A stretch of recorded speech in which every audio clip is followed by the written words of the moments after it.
So in my video about the coarsening of public discourse on social media, I said I would do a video about where I view legitimacy of participation in electoral debates and media coverage.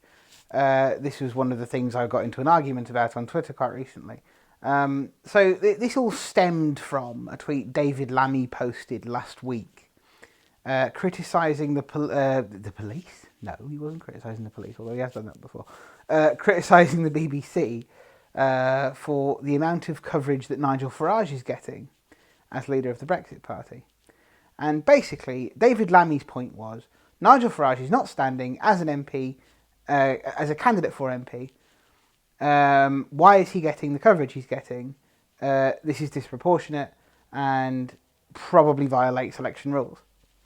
Now, my argument to that, and yes, I know there is a counter to this, and I'll get to that.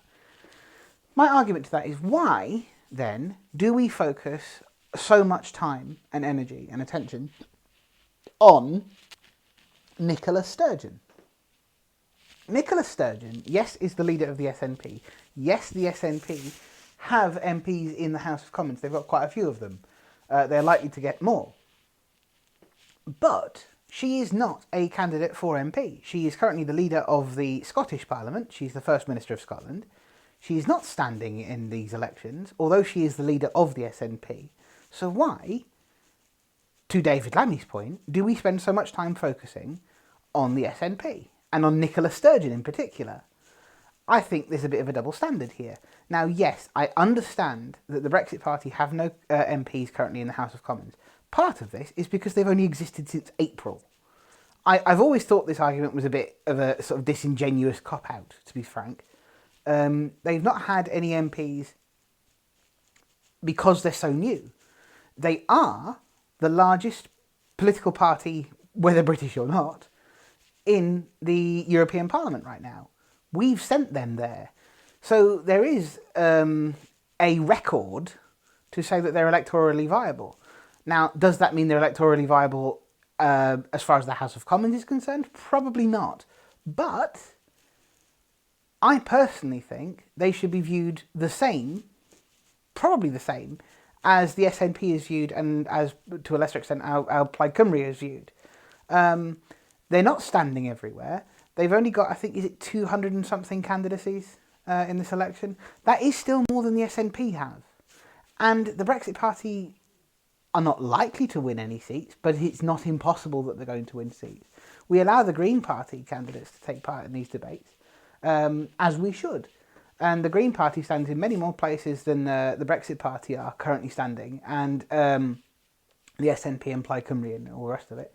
So why shouldn't we allow the Brexit Party into the debate? Now, I do think there's a fair point, though, about whether people who are not standing to be candidates for MP should be involved in these debates. At a leadership debate, should we have the leader of the party or the leader of the parliamentary party at these discussions? This makes things very interesting because you would have, instead of Nicola Sturgeon, you'd have Ian Blackford at any debate representing the SNP. You would have Richard Tice at any debate representing the Brexit Party because he would likely become parliamentary leader. You would have Nigel Dodds representing the DUP, for example, rather than Arlene Foster. I can't remember who the lead parliamentary candidate is, or the lead member of parliament is, actually, for that matter, for Plaid Cymru. I think it's a woman, but I can't remember her name. It's certainly not Adam Price. So, yeah. Should we change how we address these political parties? Possibly. But let's be even-handed about this. Let's not target Farage because we don't politically like him. And I'm no fan of Farage's. I think he's a pretty atrocious figure personally. But that doesn't mean I don't think his view shouldn't be respected or given the same amount of airtime as, say, the view of the SNP or Plaid Cymru or the Greens. In my view, they are just as valid. So, yeah, I think it's an interesting discussion to have. I'm curious what you think. Leave a comment if you're interested. Respond to this video on Twitter or whatever if you're interested.